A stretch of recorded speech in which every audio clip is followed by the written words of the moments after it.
City Break for Advanced, czyli łamanie miasta dla zaawansowanych. Odcinek o Krakowie rozpoczynamy w specyficznym miejscu. Jesteśmy na wale przeciwpowodziowym i oglądanie miasta zaczynamy od oglądania nie samego miasta, tylko wspaniałego lasu łęgowego, który tutaj nam rośnie. To jest piękny, dziki las, który porasta tereny zalewowe wzdłuż Wisły. Jest po obu stronach wału. To jest jedna z takich fajniejszych przyrodniczo miejscówek w Krakowie, ponieważ tędy jedzie się wzdłuż Wisły do Lasku Wolskiego, do którego Was dzisiaj zapraszam. I te okoliczności przyrody są piękne. Pojawiają się tu oczywiście również ogródki działkowe. Las łęgowy fajny, ponieważ on jest bagnisty, w związku z tym trudno dostępny dla ludzi. Jest mnóstwo zwierząt, ptaków, bobry. Takie zielone płuca Krakowa, mało znane dla osób spoza miasta, osób, które nie bywają właśnie w tej części. W sumie to przede wszystkim rowerzyści wyczuwają jakby tą miejscówkę. Nasz dzisiejszy cel, czyli Las Wolski. Tam widać klasztor Kamedułów w Bielanach.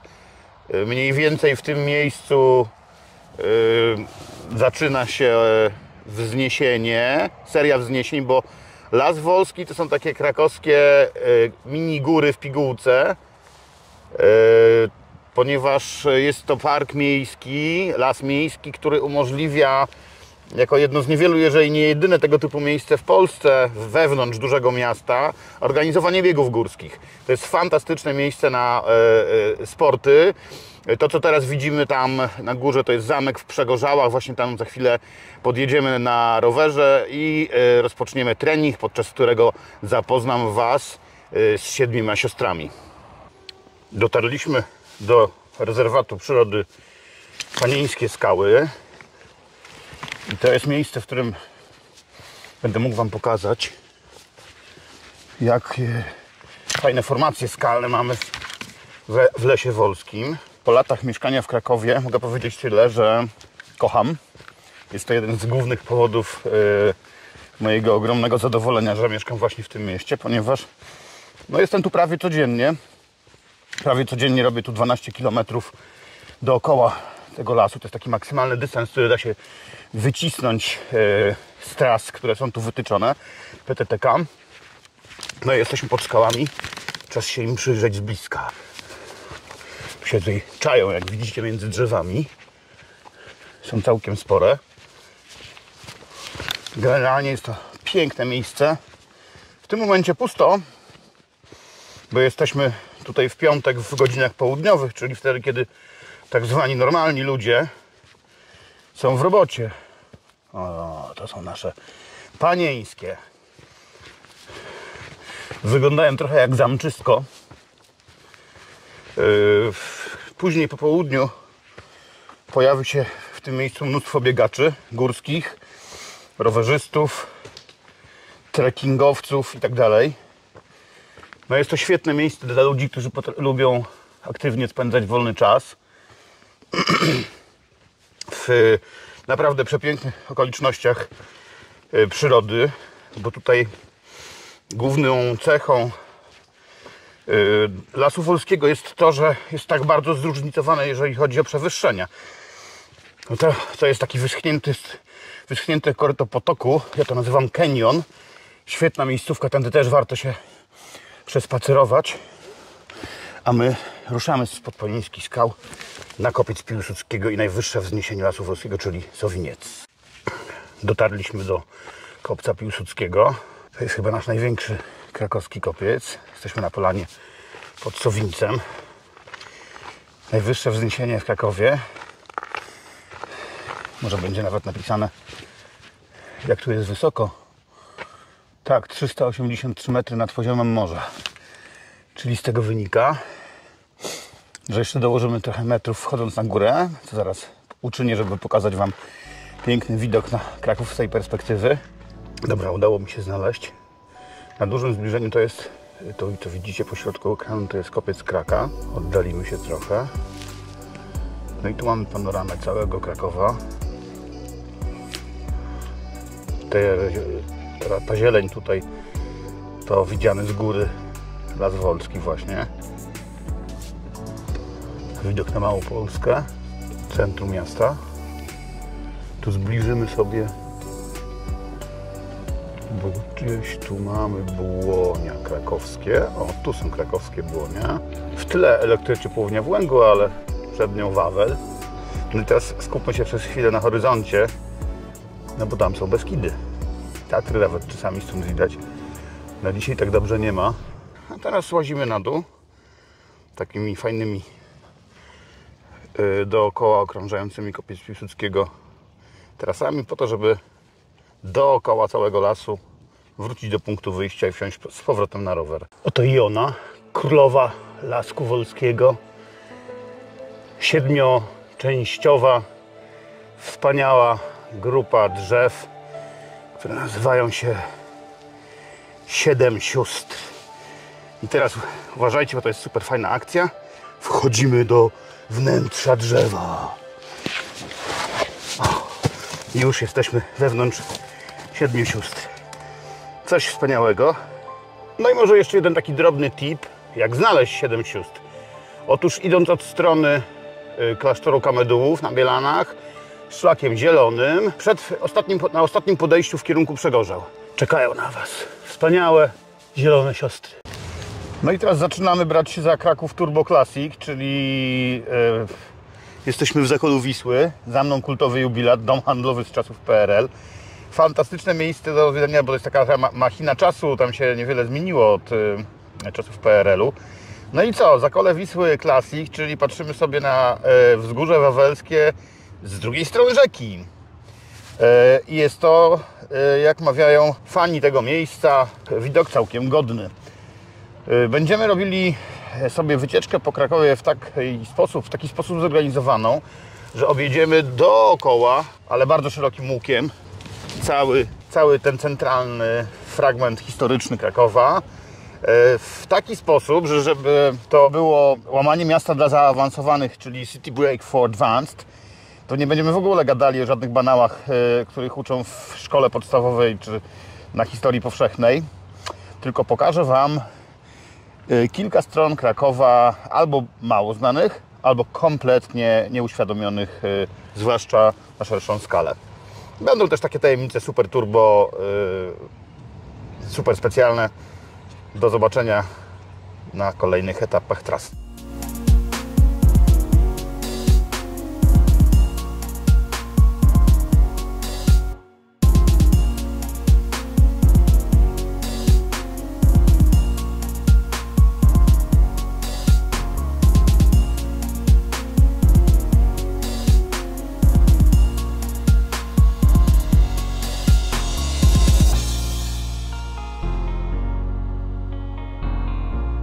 Grzechem byłoby nie nacieszyć oczu Zakolem Wisły, które będziemy tutaj pokonywać po łuku. Ono się rozwija spontanicznie, że tak się wyrażę, więc nie wszystko, co tutaj się mieści w kadrze, uważam za udane. Jest tam brzydkie, wesołe miasteczko i zarastający krzokami budynek hotelu Forum, ale są też rzeczy fajne na parterze hotelu Forum, jedna z największych knajp w Polsce. A wpadniemy tam z kamerą, czemu nie? Kto nam zabroni? Hotele zacumowane, pływające wzdłuż brzegu. Super fajny balon, mam nadzieję, że wystartuje. No i tam się wyłania zza drzew budynek IC, Centrum Kongresowego, czyli Open Ice Economy Home. Ja się bardzo cieszę, że Wisła ożywa, bo tych jednostek na Wiśle jest coraz więcej. Są też większe statki. No chwila, zapolujemy dzisiaj jeszcze gdzieś w okolicach Wawelu na większy ruch tych pływadeł. Kiedyś Wisła była podobnie jak Kazimierz przestrzenią martwą. Dzisiaj to się już zmieniło, jest super. Ludzie biegają, jeżdżą na rowerach. No jest to wszystko bardzo, bardzo, bardzo witalne. No teraz wpadamy do jeszcze innej krakowskiej miejskiej przestrzeni. Sporo jest tu sztuki współczesnej i też atrakcji różnej maści. Pokażę Wam teraz też taki Kraków Nie, że po prostu w pełni, w 100% reprezentacyjny, tylko taki, no, realistyczny, z wszystkimi plusami i minusami. Na przykład nieczynny hotel Forum za mną, no to trochę słaba akcja, że się marnuje taki budynek w takim miejscu. No ale to jest taka typowa krakowska amba, której nikt nie potrafi rozwiązać. No i co? Niestety nie zobaczymy startującego balonu, bo trochę za bardzo wieje. Za to zobaczymy najbrzydsze wesołe miasteczko. No może nie najbrzydsze, bo w tej dziedzinie ma jeszcze Władysławowo sporo do powiedzenia. A i parę innych miejscowości w Polsce pewnie też mogłoby się pochwalić takimi cudami designu jak ten badziew za mną. No ale samożytko, jak to mawiają. W Gdańsku na przykład napis do robienia sobie zdjęć z napisem Gdańsk właśnie jest ładny, a u nas jest brzydki. Więc nie będę robił sobie z nim zdjęć. Bo trochę się z tego wstydzę, ale pokazuję to na filmie, bo może się uda nam kiedyś to odkręcić. No bo zdawałoby się, że lata 80. już minęły. A to jednak nie. Tu sobie można zrobić zdjęcie z takim dość pokracznym Supermanem albo małym słoniem. Nie wiem, po co się robi małe słonie z betonu, żeby robić sobie z nimi zdjęcie. Zresztą wolałbym chyba, żeby sobie zrobić zdjęcie z dużym można było słoniem. No ale dobra, zostawmy te pierdoły. Skupmy się na tym, co ważne i fajne. A ważne i fajne jest to, że mamy tu kapitalną przestrzeń publiczną, w której ludzie mogą sobie korzystać z plaży z widokiem na tą Wisłę, klasztor na Skałce, Wawel. Powiem wam tak, no tu jest wszystko. To jest tak trochę, że jeszcze w taką pogodę, kiedy to miasto funkcjonuje w pełni w ogródkach i na ulicach, no to można powiedzieć, że Kraków to jest coś niesamowitego. Miasto, w którym może nie jest wszystko, bo zawsze coś można dodać, ale no tutaj się nie można nudzić. Jeżeli ktoś jest głodny wrażeń, to może się co chwila najeść do syta. Teraz wchodzimy do środka. To jest parter hotelu Forum. Ja nie jestem pewny, ale nie możemy wykluczyć tego, że jest to w tej chwili największa knajpa w Polsce w ogóle. Bo nawet nie wchodzę do wszystkich zakamarków. Tak tylko przejdę. No i jakby miejsce to pokazuje dlatego, że ono dało nam fajną alternatywę na takie czasy, kiedy pogoda jest gorsza w okolicy i kiedy mamy zimę na przykład. Zimę zimną, mroczną, niefajną, to można sobie tu przyjść, zamówić jedzenie w jednej z wielu knajp,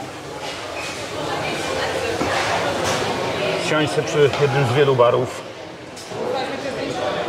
w takiej rozległości to wszystko jest, że no ja tutaj zimowałem i powiem wam, że wewnątrz można zapomnieć o pogodzie. Jest tutaj dużo różnych alternatyw, ponieważ jak ktoś lubi bardziej po hipstersku, to idzie o tu. Forum Przestrzenie, Flato. No i tu mamy jeszcze inną przestrzeń, którą tam przed chwilą tu zaczynaliśmy z zewnątrz przemarsz.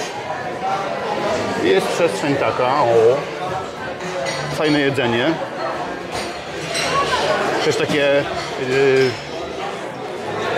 wspominki po tym hotelu, recepcja stara. Hotel Forum był ostatnią wielką inwestycją komunizmu w Polsce. Otworzono go tuż przed upadkiem systemu. Wtedy był super nowoczesny, nawet miał rozsuwane na fotokomórkę drzwi, wyobraźcie sobie, chyba pierwsze w Krakowie. No a dzisiaj po adaptacji przez współczesnych to parter jest gigantycznym lokalem gastronomicznym, bardzo fajnym, z mnóstwem różnych patentów na przestrzeń, aranżacji wnętrz, No bardzo lubię to miejsce. Między innymi właśnie za tą jego dwusezonowość cudowną.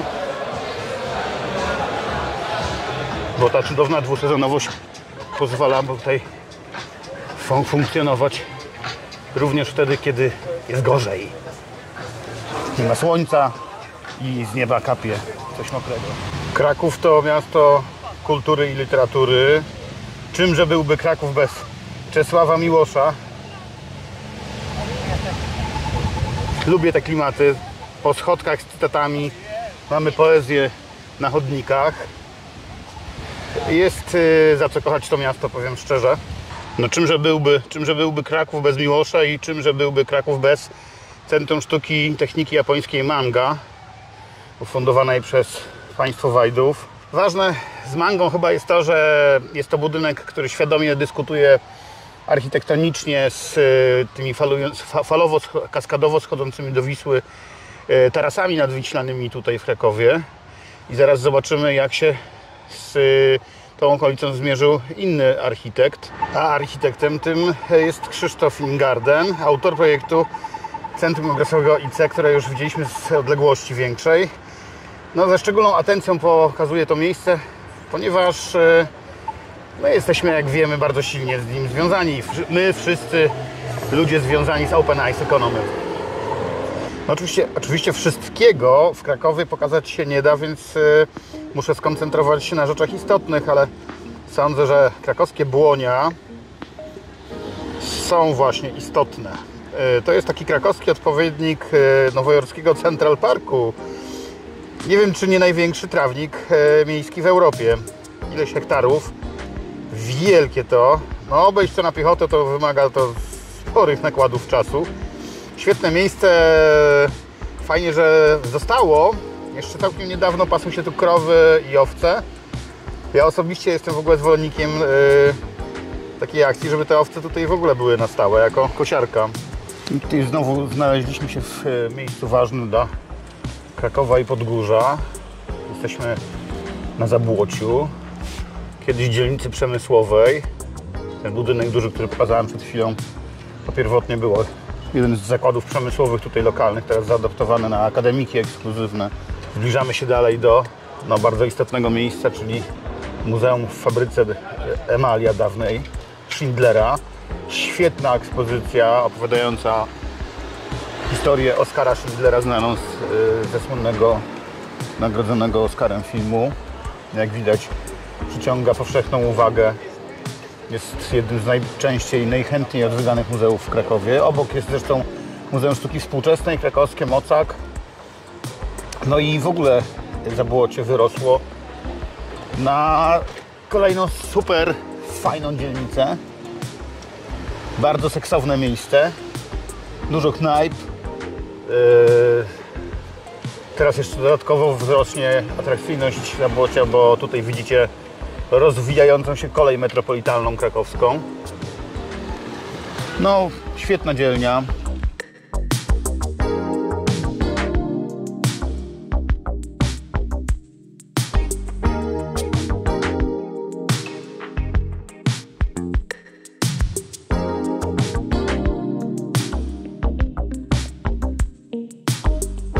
Czas na kawałek nowoczesnego Krakowa. Jesteśmy w tym momencie wewnątrz kompleksu Fabryczna 13. Kiedyś była tu fabryka Polmosu, a dzisiaj odbyło się tutaj wydarzenie o nazwie Arena Idei. W tym to wydarzeniu wzięli udział m.in. Jerzy Buzek,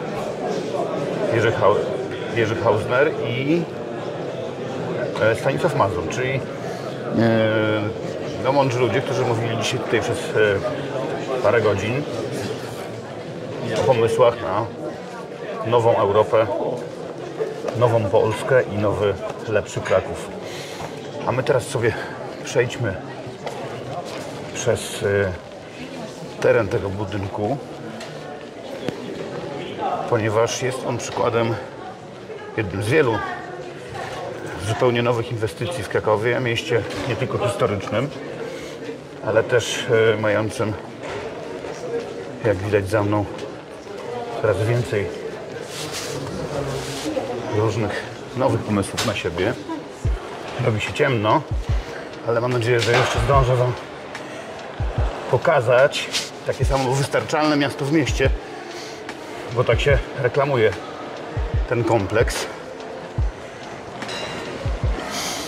I takich miejsc w Krakowie jest więcej. Szczerze mówiąc, sam nie wiem, czy podróżowanie po tych zabytkowych jest bardziej ekscytujące od patrzenia na to, jak Kraków się zmienia w takie właśnie miasto super nowoczesne, które tutaj wyrasta za moimi plecami.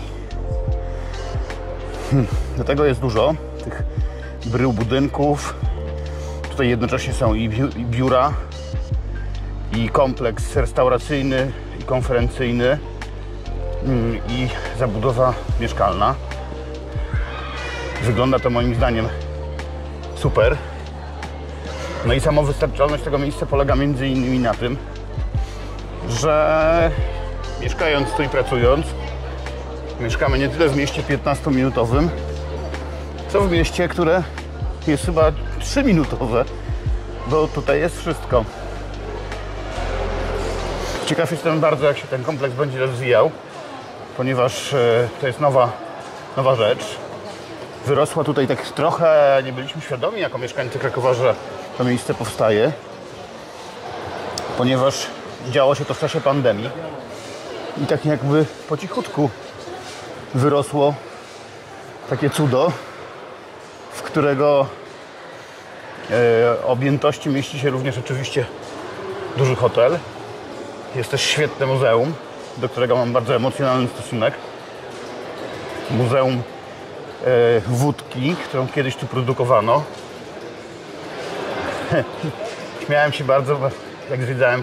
Nie wejdziemy tam dzisiaj, bo mamy mało czasu na nagranie. Natomiast ja mam specyficzne wspomnienie z czasów studenckich, ponieważ jeszcze służąc w szeregach high-secu zostałem wysłany do Polmosu Kraków kiedyś na tak zwany fundraising, czyli pozyskiwanie funduszy lub barterów wsparcia. I moim zadaniem było zdobycie 200 litrów wódki na duży kongres ekonomiczny, studencki. No, ale szkolony byłem z tego fundraisingu. No i mnie nauczono między innymi, żeby zawsze oczekiwać więcej niż się potrzebuje, ponieważ no potem następuje czas na negocjacje.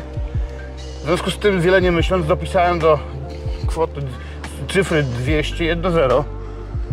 I jakież było moje zdziwienie, kiedy szefowa marketingu ówczesna Polmosu Kraków, pani Maria Wojciechowska, spieszyła się, zajęta była i po prostu wparowała, podpisała z marszu ten dokument, który ja przetargałem. No i chwilę później myśleliśmy z kumplami kołować ciężarówkę, ponieważ oczywiście jako bardzo uczciwi ludzie te 200 litrów, czyli 400 butelek odwieźliśmy do biura ISEC-u. Ale te pozostałe 3600 butelek trafiło do naszego studenckiego mieszkania wynajętego.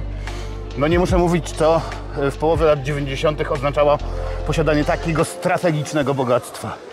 Także takie wspomnienie, kompleks Fabryczna 13, nowoczesna, nowa twarz Krakowa. Szukałem jakiegoś miejsca, żeby nie wiało, bo tutaj wszędzie wieje, żeby dograć dogrywkę do pierwszego odcinka vloga o Krakowie, który zakończyliśmy, mam nadzieję, że wyśmienitą również dla Was, no nie anegdotą, tylko po prostu fantastycznym wspomnieniem dawnej wizyty w Polmosie Kraków, która zakończyła się dosyć nieoczekiwanie dla młodego wówczas Mateusza i jego kumpli. W następnym odcinku, do którego serdecznie obejrzenia Was zapraszam, zaczniemy od poznawania się z dzielnicą wspaniałą, magiczną, jedyną w swoim rodzaju krakowską dzielnicą Kazimierz. To w odcinku drugim.